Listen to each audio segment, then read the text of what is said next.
Welcome to the Sean Show. My name is Sean, and welcome back. If you subscribe here, I couldn't say you didn't want to come out. Welcome back. If you subscribe to the Sean Show, if you're new here, please subscribe. Join the party. We keep it real here. We talk about everything. I answer every comment down below, and I want you guys to be a part of it. It's a community here. Now, we just got done with WrestleMania weekend. Two-night WrestleMania. I really absolutely, positively love the two-night event of WrestleMania. I think that's a fantastic pacing and vibe. Last year they said that they were only going to do it once. I really hope they did it twice. They did it twice this year. So I hope moving forward that's the formula. But when I do reviews, and I don't do a lot of reviews. I've probably done maybe 3 reviews. This is really, I think this is my first WrestleMania one.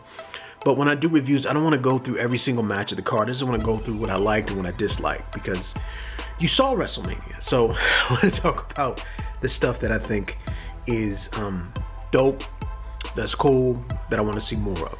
So first thing I would like to talk about, I want to talk about on night one, I want to talk about the vibe when the show opened up. It was great to see Vince McMahon there. And it was kind of like kayfabe was broken, because here comes Vince comes out, right? And then you have all these performers, and you don't normally see these people until they come out. Like, that's just like wrestling 101. You don't break kayfabe. And they were all out on the ramp, and they said, thank you, and then WrestleMania, and then big entrance. They do the pirate entrance thing again, and it's like, I don't know why they did that again. I get like last year to kind of be a little tongue-in-cheek, do something a little different, but I wasn't really a, excuse me, I'm gonna get my phone out. I'm not editing this out either. All right, I'm getting my phone out because look, I want to put this video up earlier, but my pipes are backed up, and there's water all in my flower bed. This is just stuff I just like to keep it real. I want to tell y'all what's going on with me. So I got to keep the phone on, because the plumber is going to be coming anytime soon. So hopefully we can get in what we got to talk about, and I can wait for the plumber. Anyway, what I was saying, all that stuff happened. The vibe was cool, everything was right, move was right, all that was great. And then we have the weather delay. The weather delay was like, to me, I was like, okay, only something like this could happen on the fans returning. And it was funny, because you had all this grand build up, and then that happens. So all in all, I thought that was cool and different. Like they had years ago, for those who watch football. And again, if you watch football, basketball, AEW, you definitely need to subscribe here, because we talk about all sports minus baseball. Just can't get into baseball. No offense to those who love baseball, but years ago they had the Super Bowl, and Beyonce performed at the halftime of the Super Bowl, and then the power went out. And then when the power went out, like, they literally, I think they had a 35-minute break or something. It was crazy. Like, nothing like this has ever happened at the Super Bowl, and nothing like this has ever happened at WrestleMania. So that brings us to the first match. Now, well, before the first match, they were showing like little promos, and a lot of guys were like saying stuff off the cuff, no script. And you can kind of tell that these guys were kind of like, okay, what do I say? What do I say? It was kind of weird. The energy was kind of weird, because a lot of guys do not have the training to just speak on the mic. They did the best they could, but if you look at the promos that they did that day compared to, the rehearsed scripted promos that they've done on Raw or on SmackDown, then you see that the Raw SmackDown ones were better. Anyway, that's besides the point. It was just a little note. So one of the big things that we'll talk about is this whole Bobby Lashley Drew McIntyre match. Very excited, very happy of the outcome, and the reason why. I was having a conversation with somebody, and the conversation I had with that person was, just imagine if me and you, we're in business with each other. We open up a burger stand, right? And our burgers the best. Listen, we got melted cheese, we got bacon, we got we ground our beef, we bake the buns. We do absolutely everything to make this burger the best burger ever. Even the condiments we make homemade, right? And we say that we're the best burger ever. We spend hundreds of thousands of dollars on marketing, and we tell people that we're the best burger ever. You won't find a better burger than this burger, right? And just imagine if we have our first burger competition, first one, and we're going up against the best burgers in the state that we're in, and we lose. We lose. We don't place. We don't get a participation trophy. We just straight up lose, right? If we lose, then we can no longer call ourselves the best burger in the world. That makes us kind of, a liar, I guess you could say. It kind of interrupts the pattern of believability that we're the best burger makers in the world. And that's the whole thing with Lashley. We were saying we're in the Lashley era. They built him up in a very short period of time to look completely dominant. Why would you take the belt off of him? Why would you take the strap off of him? And that was my thinking. If you want to build him up long term and make him a long-term main event player for 2 or 3 years from now, right? Where you can put him in another main event match for maybe another up-and-coming guy, and you want him to do the job at that point, and you have just another guy, you gotta have him you gotta have him win. And then if you have him win, then that adds credibility, just as if we would win if we had the best burgers in the world, right? So that was the whole mentality that I had with Lashley, is that this needed to be a scenario where he won, and I'm glad he won. I really would have liked it if because I know they're going to pick, really. Now, when I'm taping this is before Raw, so it might have happened already. If it has, then I'm psychic. But this was a situation where I was like, okay, if this happens correctly, if this goes down correctly, then you can make him look like a monster. It did not. I just wish it was a clean victory. I don't like the MVP thing. But, you really got over the move. You got him over. It was kind of a shocking moment. I was very happy that he won the match. And I hope moving forward that this is not a situation where they are going to keep him from being the dominant Bobby Lashley. I hope this is not something where they put the strap on him for now, and then like the next pay-per-view or so, or two, then they take the strap off. But let's have him have a good title reign to SummerSlam, and then maybe you can think about pulling the strap off of him, putting it on somebody else. Hopefully Lesnar. That would be great. Now, the other thing that kind of stands out to me on night one, the bump that Shane McMahon took. That looked bad. That was a bad bump, flat bump. That was a bad flat bump. It looked bad. Seth Rollins' theme music, I think is dope. I really like the theme music. And I'm going off the top of my head. Things that I just was like, oh wow, this is great. I wasn't really a fan of the women's tag turmoil match, but you had to do it. I guess to give more shine to the women's tag division, because that match kind of made credibility come to that division, because that division is really lacking. And I'm just trying to think if there's anything else that like really.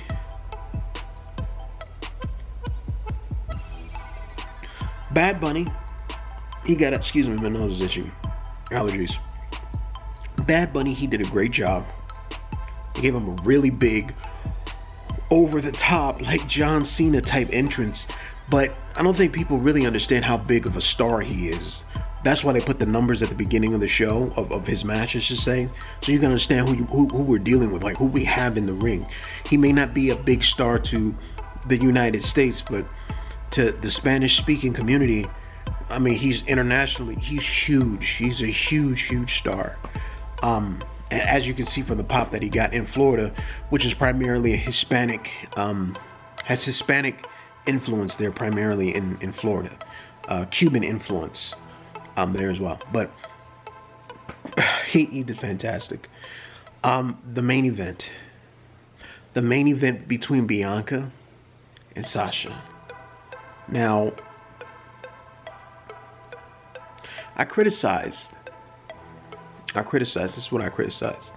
I criticized the fact that I didn't think they would go on last or should go on last, because I felt like their storyline was not main event worthy. I still feel that way. I still feel that it wasn't the best of both worlds of putting together a storyline where I feel like they were going to tear each other apart. I thought it was an okay storyline. At least it had some build-up, you know, compared to the Raw's Women's Championship. But I overall thought that the last match should be the match that has the most, you know, appeal to the audience and the capability of stealing the show. I didn't think they were going to steal the show. That's my fault. I didn't think they should be on last because of the storyline. I still stand behind that. But because one of those boxes were filled, and the WWE knows Bianca Belair behind the character of Bianca Belair. They know how emotional she is. This woman stays up late tirelessly and does all of her own ring gear. All of her own ring gear. Just imagine if you had to make a shirt. I mean, she's making tassels. She's making, you know, emblems. Like, all of this is from scratch by herself. That's just remarkable. They know how passionate she is, and they knew that the moment would mean something heavy, big. Now, being an African-American black dude, proud, when they said that these were two African-American women, which I didn't realize that, then I said, oh, okay, this is bigger than a storyline. This is history with two black women in the main event at WrestleMania for a title, closing the show. First time fans are back. And they stole the show. They stole the show. The match of night one, the emotion when Bianca won, and I know Michael Cole flubbed the line. It was like I didn't even hear him because I was so happy that she won. I was clapping. I think that night I had onion rings and a hamburger. The second night I had nachos and taco, but that's besides the point. I stopped eating my onion rings. I was just super excited for her, and the emotion and all of that, it just was like, I haven't seen that much emotion that's felt real or was real since, like, I compare this to Shawn Michaels winning the world title for the first time. It just was really, really good. It was really good. Her father's about to jump the barricade because he was so excited. The security had to push him back. Like, no. You know, it's just great moment, great match, great spots. Night one was a solid pay-per-view, right? Then we head over to night two.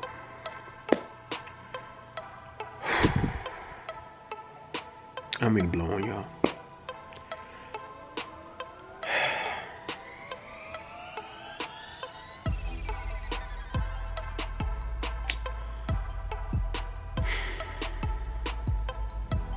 Night two sucked. We opened the night with The Fiend and Randy Orton, which I was excited about. And just imagine if you're a fan and you've been wanting to see The Fiend all year long, right? You bought your tickets, you got a shirt, you bought the mask that is a collectible edition. You have the Fiend title. Let's say you just fiend out right? And you're there for that match. You're there to see the Fiend come out and the whole atmosphere and the hurt and the heel and the smoke. And you're there for the whole thing. You're ready for it. You're yearning for it. You want to see a match, and there's no way possible that the Fiend is going to leave WrestleMania without his hand held high. That's what you thought. That's what a lot of people thought. That's what I'm sure some people in the crowd did. Saw some new Fiend merchandise. Oh, I want to wear this shirt for night 2. I can't wait for that. They're opening up the. I'm not gonna go and get my concession or anything. I'm gonna make sure that I'm here for this match. This is the first match. Well, the Fiend comes out, and when he comes out, like, he's in a box. There's no entrance. I like the thing that they did where he like transformed into his older self, like an older version, but it was like a newer, updated mask and all that. And I like that.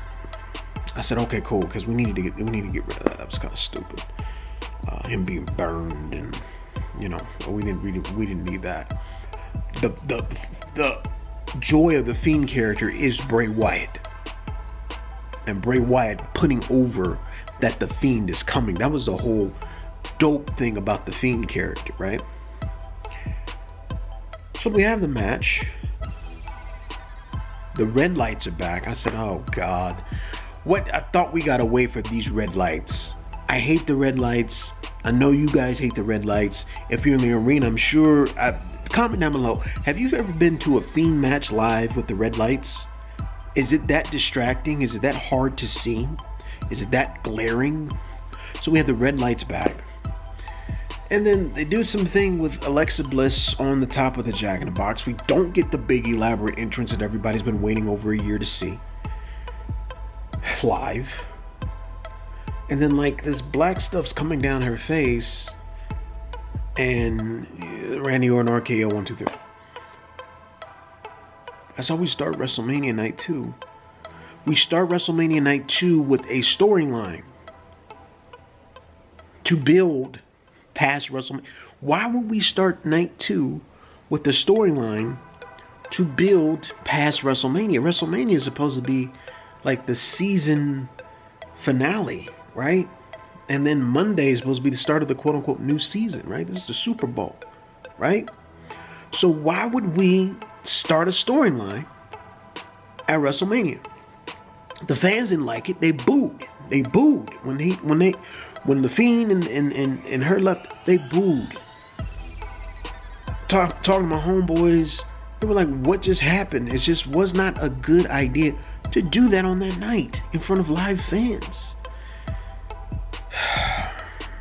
Entrance was taken, match was taken, joy was taken. Sucked. Then the next memorable moment. And trust me, there was not really a lot of them. I think Sami Zayn and Kevin Owens, they did the best that they could do. I think Sheamus and Matt Riddle, there was a lot of missed spots. There was a lot of scary moments in that match. They did the best that they could do. The Nigerian drum match, I don't even know why that was a thing. I'm thinking if this is Nigerian drum, I did my homeboy show. I'm thinking they're going to be banging on the drums and stuff and kind of make a vibe. Like, no.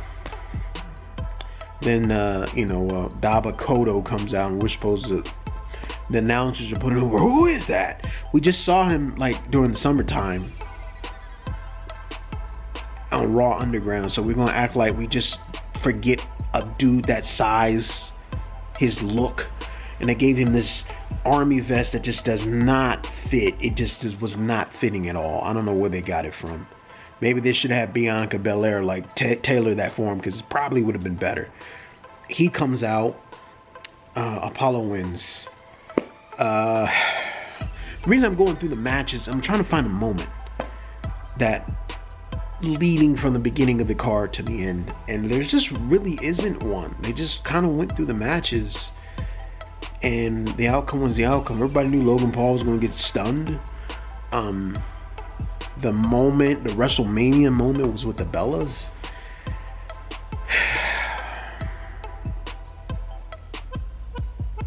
then the main event happened.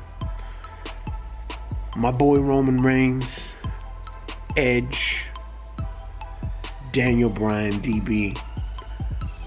That was a big match feel. The entrances, the finally seeing the yeses.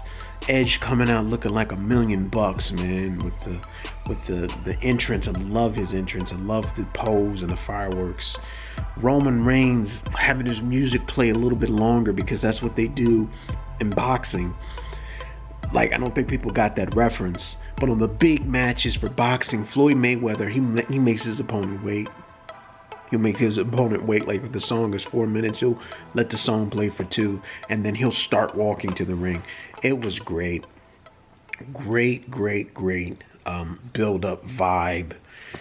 Match was fantastic. Ending was shocking. They stole the show. And you don't, and this is a prime example because everybody was talking about AEW, and they were talking about the barbed wire death match, right? And everybody was saying, because it didn't go right, everybody was saying, well, besides that, these guys put on a good show. But everybody's just talking about that. No. It's how you start and how you finish. That's what makes things great. And if you're watching a movie, like I watched this movie last night, after Mania, it was so stupid.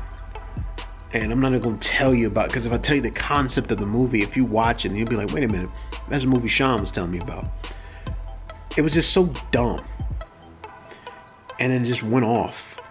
And all of the good moments in the like me screaming, run, get it, jump, all that stuff was eliminated because the ending was so bad. But in this case, with WrestleMania Night 2, the ending was so great that it supersedes how bad that Night 2 was. They really, this is the second time that they've done it. I thought that they would kind of understand that when it comes to Night 2, that you got to do a little bit better. Because the same thing happened last year. Night 2 wasn't as good as Night 1. But it was more 50-50, right? This year's definitive that everyone liked. The majority of people like Night 1 over Night 2. But I think they got to do the 4-headed main event, right? So you get 2 mains on one night and 2 mains on the other night. Does not have to be for the title. It's like they put a lot of title matches on Night 2. Like, we just need good storylines. Like, if we would have had Bianca Belair and Sasha on the same card as Roman, Daniel Bryan, and Edge, then we would be like, this was one of the greatest pay-per-views that they put on. We would say that. If you pick the best out of the 2 nights and put it onto one pay-per-view, then that would be a fantastic pay-per-view card. And I think they need to treat that like that moving forward. Treat this as a standalone event, Night 1, and then Night 2 is a standalone event, and kind of book that beforehand, so that way when we get to the nights, it needs to be, you got to have a grand opening, grand closing. That's how I feel about the situation.